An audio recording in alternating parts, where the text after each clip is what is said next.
A1 media செய்திகள். இன்றைய தலைப்புச் செய்திகள். ஆரியபாளையம் பாரதி நகர் அருள்மிகு ஸ்ரீ பொன்னமுத்து மாரியம்மன் ஆலய 21ஆம் ஆண்டு உற்சவத்தில் பக்தர்கள் சுவாமி தரிசனம் செய்தனர். மாஹே பெட்ரோல் பங்கில் குழந்தைகள் விளையாட்டிற்கு பயன்படுத்தும் 500 ரூபாய் நோட்டை புழக்கத்தில் விட்ட 4 பேரை போலீசார் கைது செய்தனர். காரைக்கால் கடற்கரையில் ஆடி அமாவாசை சமுத்திர தீர்த்த வாரியை முன்னிட்டு ஏராளமான பக்தர்கள் புனித நீராடி சுவாமி தரிசனம். ஆரியபாளையம் பாரதி நகர் அருள்மிகு ஸ்ரீ பொன்னமுத்து மாரியம்மன் ஆலய 21ஆம் ஆண்டு உற்சவத்தில் பக்தர்கள் சுவாமி தரிசனம் செய்தனர். புதுவை மாநிலம் வில்லியனூர் கொம்யூன் ஆரியபாளையம் பாரதி நகர் அருள்மிகு ஸ்ரீ பொன்னமுத்து மாரியம்மன் ஆலயத்தின் 21ஆம் ஆண்டு உற்சவம் சிறப்பான முறையில் கொண்டாடப்பட்டது. முன்னதாக கடந்த திங்கட்கிழமை கொடியேற்ற நிகழ்ச்சியும் பொங்கல் வைக்கும் நிகழ்வும் நடைபெற்ற நிலையில் நேற்று முக்கிய நிகழ்வாக மதியம் அம்மனுக்கு பாசாகை வார்த்தல் நிகழ்ச்சி நடைபெற்றது. பக்தர்கள் திரளாக இதில் கலந்து கொண்டு அம்மனுக்கு பாசாகை வார்த்து தங்களது வேண்டுதலை நிறைவேற்றிக் கொண்டனர். இதில் சட்டமன்ற உறுப்பினர் ரவிக்குமார் கலந்து கொண்டு சுவாமி தரிசனம் செய்தார். தொடர்ந்து ஆலயம் சார்பில் அவருக்கு பரிவட்டம் கட்டப்பட்டு முதல் மரியாதையும் செலுத்தப்பட்டது. இவ்விழாவில் கலந்து கொண்ட பக்தர்களுக்கு சட்டமன்ற உறுப்பினர் ரவிக்குமார் கூழ் ஊற்றி நிகழ்ச்சியை துவக்கி வைத்தார். தொடர்ந்து மாலை காத்தவராயனுக்கு ஆலயத்தில் கும்பம் கொட்டுதல் நிகழ்ச்சி நடைபெறுகிறது. இதில் ஊர் பொதுமக்கள் ஏராளமானோர் கலந்து கொண்டு காத்தவராயன் சுவாமிக்கு கும்ப படையல் சாதம் கொட்டி சுவாமி தரிசனம் செய்தனர். மேலும் இரவு சுவாமி வீதி உலா மின் அலங்காரத்தில் சிறப்பான முறையில் நடைபெற்றது. இதில் பக்தர்கள் வீடுதோறும் சுவாமிக்கு தீபாராதனை காண்பித்து வழிபட்டனர். இதற்கான ஏற்பாட்டினை கோவில் நிர்வாகிகள் மற்றும் ஆரியபாளையம் பாரதி நகர் ஊர் பொதுமக்கள் மற்றும் இளைஞர்கள் செய்திருந்தனர்.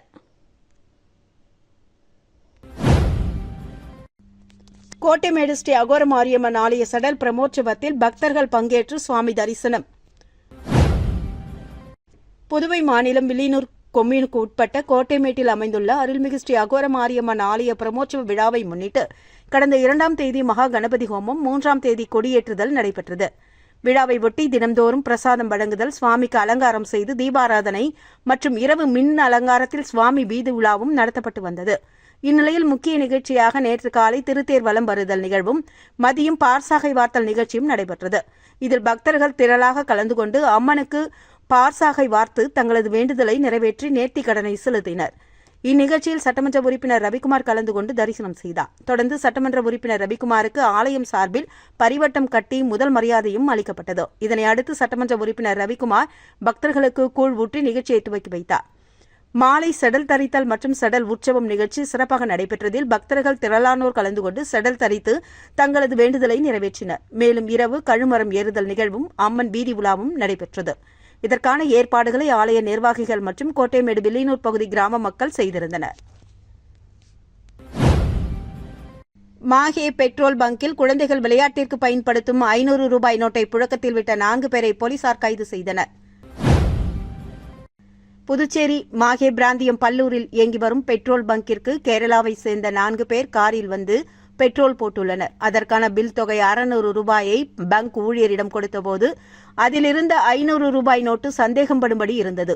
இதனையடுத்து ஊழியர்கள் அவர்களை பிடித்து ரூபாய் நோட்டை சோதனை மேற்கொள்ளப்பட்டதில் அது செல்லாத நோட்டு என தெரியவந்தது. இதுகுறித்து ஊழியர்கள் மாஹே காவல் நிலையத்தில் புகார் அளித்தனர். இதனையடுத்து சம்பவ இடத்திற்கு வந்த இன்ஸ்பெக்டர் அனில்குமார் மற்றும் போலீசார் செல்லாத 500 ரூபாய் நோட்டு கொடுத்தவர்களை பிடித்து விசாரணை நடத்தினர். அதில் கேரள மாநிலம் கோழிக்கோடு பகுதியைச் சேர்ந்த சாயன், ரஜித், ஸ்ரீஜித், அட்சய் என்பதும் இவர்கள் அனைவருமே 22 வயது என்பதும் இதுபோன்ற 3 கடைகளில் செல்லாத 500 ரூபாய் நோட்டுகளை கொடுத்து மாற்றியதும் தெரியவந்தது. தொடர்ந்து ரூபாய் நோட்டுகளை போலீசார் பறிமுதல் செய்து சோதித்தபோது அவை அனைத்தும் குழந்தைகள் விளையாட்டிற்காக பயன்படுத்தும் ரூபாய் நோட்டுகள் என தெரியவந்தது. இதனையடுத்து 4 பேரையும் கைது செய்த போலீசார் அவர்கள் மீது செல்லாத ரூபாய் நோட்டை புழக்கத்தில் விட்டதாக வழக்கு பதிந்து விசாரித்து வருகின்றனர். உதயநிதி ஸ்டாலின் இன்னும் தீவிரமாக செயல்பட வேண்டும் என ஜோஸ் சார்லஸ் மார்டின் எம்எல்ஏ கூறியுள்ளார்.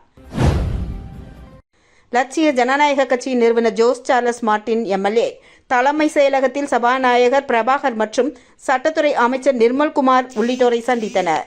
பின்னர் செய்தியாளர்களிடம் பேசிய அவர் தனது நண்பர் ரமேஷ் மீது பொய் வழக்கு பதிவு செய்யப்பட்டுள்ளதாகவும் இது தொடர்பாக அமைச்சர்கள் மற்றும் முதலமைச்சரிடம் கோரிக்கை வைக்க வந்ததாகவும் தெரிவித்தார்.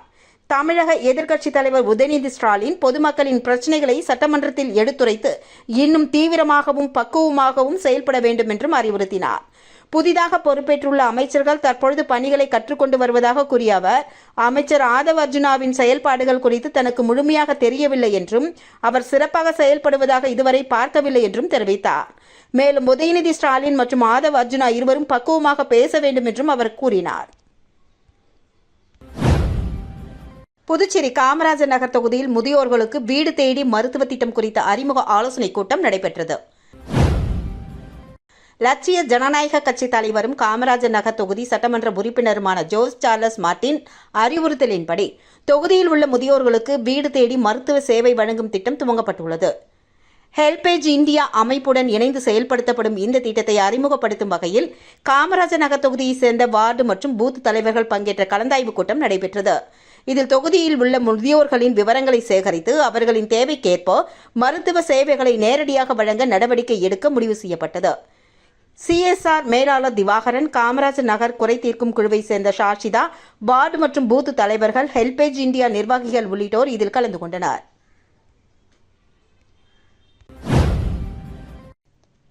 புதுச்சேரி பண்டிட் துரைசாமி அரசு உயர்நிலைப் பள்ளியில் நூலக விழா நடைபெற்றது.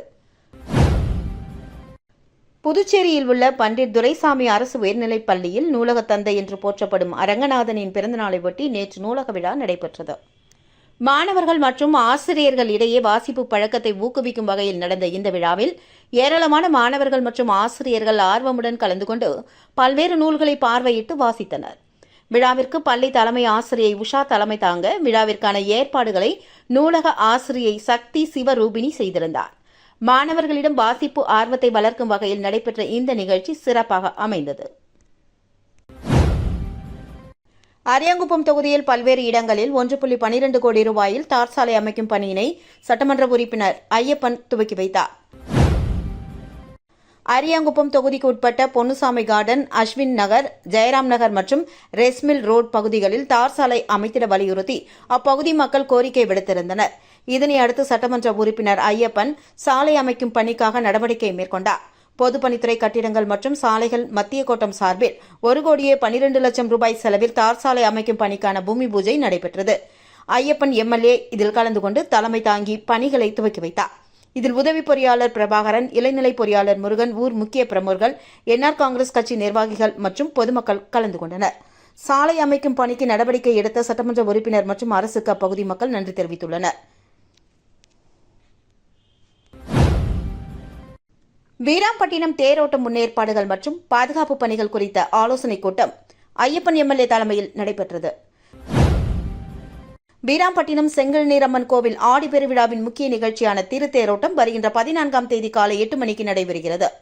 இதில் கவர்னர் கைலாஷ்நாதன், முதலமைச்சர் ரங்கசாமி மற்றும் அமைச்சர்கள், MLAக்கள் கலந்து கொண்டு தேரை வடம் பிடித்து இழுத்து தேரோட்டத்தை துவக்கி வைக்க உள்ளனர். இந்நிலையில் தொகுதி சட்டமன்ற உறுப்பினர் ஐயப்பன் தலைமையில் காவல்துறை, பொதுப்பணித்துறை உட்பட பல்வேறு துறை அதிகாரிகளுடன் ஆலோசனைக் கூட்டம் நடைபெற்றது. தேரோட்டத்தை ஒட்டி 300 சட்டம் ஒழுங்கு போலீசார், 100 போக்குவரத்து போலீசார் என மொத்தம் 400 போலீசார் பாதுகாப்பு பணியில் ஈடுபட உள்ளனர். வீராம்பட்டினம் செல்லும் வாகனங்களுக்கு ஒரு வழி பாதையும், அங்கிருந்து வரும் வாகனங்களுக்கு சின்ன வீராம்பட்டினம் வழியாக மாற்றுப்பாதையும் ஏற்பாடு செய்யப்பட்டுள்ளது. தெருக்களில் பேனர்கள் வைக்கக்கூடாது என்று போலீசார் அறிவுறுத்தியுள்ளனர். மேலும் 15ஆம் தேதி தெப்பல் உற்சவமும் 21ஆம் தேதி முத்துப்பல்லக்கு வீதி உலாவும் நடைபெறவுள்ளது குறிப்பிடத்தக்கது. மேல் சாத்தமங்கலம் ஸ்ரீ செங்கல் நீரம்மன் ஆலயத்தில் நடந்த திருக்கல்யாண உற்சவத்தில் திரளான பக்தர்கள் கலந்து கொண்டு தரிசனம் செய்தனர். புதுவை மாநிலம் வில்லியனூர் கொம்யூன் மேல் சாத்தமங்கலம் ஸ்ரீ செங்கல் நீரம்மன் ஆலயத்தில் 1ஆம் ஆண்டு துவாஜாரோகண விழா சிறப்பான முறையில் நடைபெற்றது.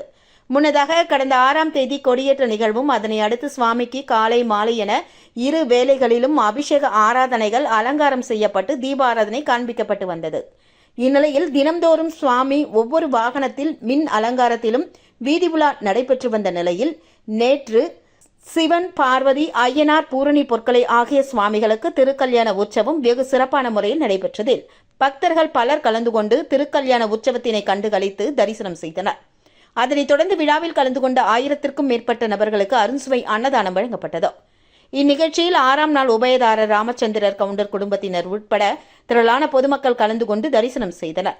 இதற்கான ஏற்பாட்டினை மேல் சாத்தமங்கலம் தர்மகர்த்தா, கிராமவாசிகள் மற்றும் உபயதாரர்கள் சிறப்பான முறையில் செய்தனர். புதுச்சேரியில் துக்க வீட்டிற்கு சென்ற மூதாட்டி ஒருவர் அங்கு உடல் வைக்கப்பட்டிருந்த குளிர்சாதன பெட்டியில் கை வைத்தபோது மின்சாரம் தாக்கி உயிரிழந்த சம்பவம் பெரும் சோகத்தை ஏற்படுத்தியுள்ளது. அரியாங்குப்பம் காக்கையந்தோப்பு பிரம்மன் கோவில் தெருவை சேர்ந்தவர் பழனிவேல். இவர் உடல்நலக்குறைவு காரணமாக நேற்று காலமானார். அவரது இறப்பிற்கு துக்கம் அனுசரிக்கும் வகையில் அக்கம் பக்கத்தினர் என பலரும் வந்து சென்றனர். அதேபோன்று அதே பகுதியில் வசிக்கும் இருசன் மனைவி ராசாத்தி 79 வயது மற்றும் அவரது மகள் இருசம்மாள் உள்ளிட்டோரும் துக்கம் விசாரிப்பதற்காக சென்றனர். அங்கு இறந்தவர் பழனிவேலுவின் உடலை குளிர்சாதன பெட்டியில் வைத்திருந்தனர். அப்போது அங்கு சென்ற ராசாத்தி மற்றும் அவரது மகள் இருசம்மாள் ஆகிய இருவரும் குளிர்சாதன பெட்டி மேல் கை வைத்து அழுதனர். அப்போது போதிய பாதுகாப்பின்றி குளிர்சாதன பெட்டியில் மின்கசிவு காரணமாக ஷாக் அடித்து ராசாத்தி அம்மாள் தூக்கி வீசப்பட்டார். அவரது மகள் இருசம்மாள் லேசான அதிர்வுகளுடன் கீழே விழுந்தார். உடனடியாக அங்கிருந்தவர்கள் அவர்களை மீட்டு ஆட்டோ மூலமாக புதுச்சேரி அரசு பொது மருத்துவமனைக்கு அனுப்பி வைத்தனர். அங்கு பரிசோதித்த மருத்துவர்கள் ராசாத்தி வரும் வழியிலேயே இறந்துவிட்டதாக தெரிவித்தனர். இந்நிலையில் இச்சம்பவம் குறித்து அவரது மகன் கிருஷ்ணமூர்த்தி அரியாங்குப்பம் காவல் நிலையத்தில் அளித்த புகாரின் பேரில் போலீசார் வழக்கு பதிந்து விசாரணை மேற்கொண்டு வருகின்றனர். துக்க நிகழ்வுக்கு சென்று மின்சாரம் தாக்கி மூதாட்டி ஒருவர் உயிரிழந்த சம்பவம் அந்த பகுதியில் சோகத்தை ஏற்படுத்தியுள்ளது. பேங்க் ஆஃப் இந்தியா என்ஆர்ஐ வாடிக்கையாளர்களுடன் கலந்துரையாடல் நிகழ்ச்சி. காரைக்காலில் பேங்க் ஆஃப் இந்தியா சென்னை மண்டலம் சார்பில் காரைக்கால் மற்றும் திருநள்ளாறு கிளைகளின் என்ஆர்ஐ வாடிக்கையாளர்களுக்கான ஆலோசனை மற்றும் கலந்துரையாடல் கூட்டம் நடைபெற்றது. இக்கூட்டத்தில் என்ஆர்ஐ வாடிக்கையாளர்களுக்கான புதிய திட்டங்கள், சிறப்பு வட்டி விகிதங்கள், கடன் உதவிகள், காப்பீடு, முதலீடு, வைப்பு மற்றும் சேமிப்பு திட்டங்கள் குறித்து வங்கி அதிகாரிகள் விளக்கம் அளித்தனர். மேலும் வாடிக்கையாளர்களின் சந்தேகங்கள் மற்றும் கோரிக்கைகளுக்கும் விளக்கம் அளிக்கப்பட்டது. சென்னை மண்டல மேலாளர் மோகன் மரேதி உள்ளிட்ட வங்கி அதிகாரிகள் கலந்து கொண்ட இந்த நிகழ்வில் 200க்கும் மேற்பட்ட என்ஆர்ஐ வாடிக்கையாளர்கள் பங்கேற்றனர். காரைக்கால் அம்பகரத்து ஸ்ரீ பத்ரகாளி அம்மன் ஆலயத்தில் லட்சார்ச்சனை விழாவில் திரளான பக்தர்கள் கலந்து கொண்டு தரிசனம். காரைக்கால் அடுத்த அம்பகரத்தூரில் புகழ்பெற்ற ஸ்ரீ பத்ரகாளி அம்மன் ஆலயம் அமைந்துள்ளது. இங்கு ஒவ்வொரு செவ்வாய் மற்றும் வெள்ளிக்கிழமைகளில் காரைக்கால் மட்டுமின்றி பல்வேறு பகுதிகளில் இருந்து ஏராளமான பக்தர்கள் வந்து அம்மனை வழிபட்டு வருகின்றனர். ஆடி மாத கடைசி செவ்வாயை முன்னிட்டு ஸ்ரீ பத்ரகாளி அம்மனுக்கு சிறப்பு அபிஷேகம் நடத்தப்பட்டது. அதனைத் தொடர்ந்து பல வண்ண மலர்களால் அலங்கரிக்கப்பட்ட அம்மனுக்கு லட்சார்ச்சனை நடத்தப்பட்டு அஷ்ட தீபாராதனை காண்பிக்கப்பட்டது. சூரனை சம்ஹாரம் செய்த தலமாக கருதப்படும் இந்த கோவிலில் அம்மன் கீழ்நோக்கிய 3 முனைகள் கொண்ட திரிசூலத்தை கையில் ஏந்தி இருப்பது தனி சிறப்பாக விளங்குகிறது. செவ்வாய்க்கிழமைகளில் அம்மனை வழிபட்டால் பில்லி சூனியம் உள்ளிட்ட பிரச்சனைகள் நீங்கும் என்பது பக்தர்களின் நம்பிக்கையாக உள்ளது. ஆடி கடைசி செவ்வாயை ஒட்டி நடைபெற்ற சிறப்பு வழிபாட்டில் காரைக்கால் மற்றும் சுற்றுவட்டார பகுதிகளைச் சேர்ந்த ஏராளமான பக்தர்கள் கலந்து கொண்டு ஸ்ரீ பத்ரகாளி அம்மனை தரிசனம் செய்தனர். ஏம்பலம் ஸ்ரீ முத்துமாரியம்மன் ஆலயத்தில் வீற்றிருக்கும் வடிவாம்பிகை சமேத சந்திரமௌலீஸ்வரருக்கு பிரதோஷ வழிபாடு நடைபெற்றது. நெட்டப்பாக்கம் கொம்யூன் ஏம்பலம் பகுதியில் அமைந்துள்ள அருள்மிகு ஸ்ரீ முத்துமாரியம்மன் ஆலயத்தில் வீற்றிருக்கும் வடிவாம்பிகை சமேத சந்திரமௌலீஸ்வரருக்கு தேய்பிறை பிரதோஷ வழிபாடு நடைபெற்றது. முன்னதாக சுவாமிக்கு பால், தயிர், இளநீர், சந்தனம் மற்றும் பன்னீர், தேன், பஞ்சாமிர்தம் உள்ளிட்ட பல்வேறு வாசன திரவியங்களை கொண்டு அபிஷேகம் செய்யப்பட்டு தீபாராதனை காண்பிக்கப்பட்டது. இதனை அடுத்து பிரதோஷ நாயகர் உட்பிரகாரம் வலம் வருதல் நிகழ்ச்சியும் அதனை அடுத்து ஊஞ்சல் உற்சவமும் நடைபெற்றது. மேலும் சுவாமி சந்தனக்காப்பு அலங்காரத்தில் பக்தர்களுக்கு காட்சி அளித்தார். இறுதியில் விழாவில் கலந்து கொண்ட பக்தர்கள் அனைவருக்கும் பிரசாதம் வழங்கப்பட்டது. இதில் பிரதோஷ உபயதாரர் ஏம்பலம் தொகுதி என்ஆர் காங்கிரஸ் தலைவர் ராதாகிருஷ்ணன் குடும்பத்தினர் உட்பட பக்தர்கள் திரளானோர் கலந்து கொண்டு தரிசனம் செய்தனர். இதற்கான ஏற்பாடுகளை கோவில் நிர்வாகக் குழுவினர், உபயதாரர்கள் மற்றும் ஏம்பலம் கிராம பொதுமக்கள் செய்திருந்தனர். காரைக்கால் கடற்கரையில் ஆடி அமாவாசை சமுத்திர தீர்த்தவாரியை முன்னிட்டு ஏராளமான பக்தர்கள் புனித நீராடி சுவாமி தரிசனம். காரைக்காலில் ஆடி அமாவாசையை முன்னிட்டு புகழ்பெற்ற ஸ்ரீ கைலாசநாதர் சுவாமி தேவஸ்தானத்திலிருந்து ஸ்ரீ சந்திரசேகரர் அம்பாள் சமுத்திர தீர்த்தவாரிக்காக காரைக்கால் கடற்கரையில் எழுந்தருளினர். ஆடி அமாவாசையை முன்னிட்டு ஆண்டுதோறும் ஸ்ரீ சந்திரசேகரரும் அம்பாளும் கடற்கரைக்கு எழுந்தருளி பக்தர்களுக்கு அருள் பாலிப்பது வழக்கம். அந்த வகையில் இன்று காலை ஸ்ரீ சந்திரசேகரர் பல்லக்கில் எழுந்தருளி முக்கிய வீதிகள் வழியாக வீதி உலா வந்து காரைக்கால் கடற்கரையை அடைந்தார். அங்கு அஸ்திர தேவருக்கு பால், தயிர், மஞ்சள், பழங்கள், சந்தனம் உட்பட பல்வேறு திரவியங்களாலும் யாகத்தில் பூஜிக்கப்பட்ட புனித நீராலும் சிறப்பு அபிஷேகம் நடத்தப்பட்டது.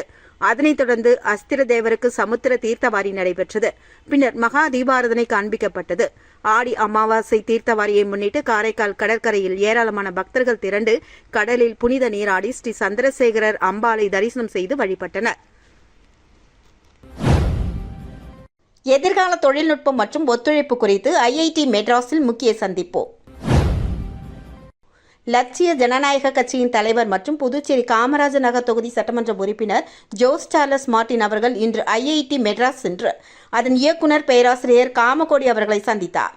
இந்த சந்திப்பில் எதிர்கால தொழில்நுட்ப வளர்ச்சிகள், செயற்கை நுண்ணறிவு, புதுமையான தொழில்நுட்பங்கள் மற்றும் சமூக முன்னேற்றத்திற்கான தொழில்நுட்ப ஒத்துழைப்புகள் குறித்து விரிவாக கலந்துரையாடல் நடைபெற்றது. மேலும் ஐஐடி மெட்ராஸ் ஹெரிடேஜ் சென்டர் துறையைச் சேர்ந்த மம்தா உள்ளிட்டோர் இந்த சந்திப்பில் கலந்து கொண்டு பங்கேற்றனர். மாணவர்கள் மற்றும் இளைஞர்களின் திறன் மேம்பாடு, தொழில்நுட்ப கல்வி, புதுமை மற்றும் எதிர்கால வேலைவாய்ப்புகளுக்கான வாய்ப்புகளை உருவாக்குவது குறித்தும் ஆலோசிக்கப்பட்டது.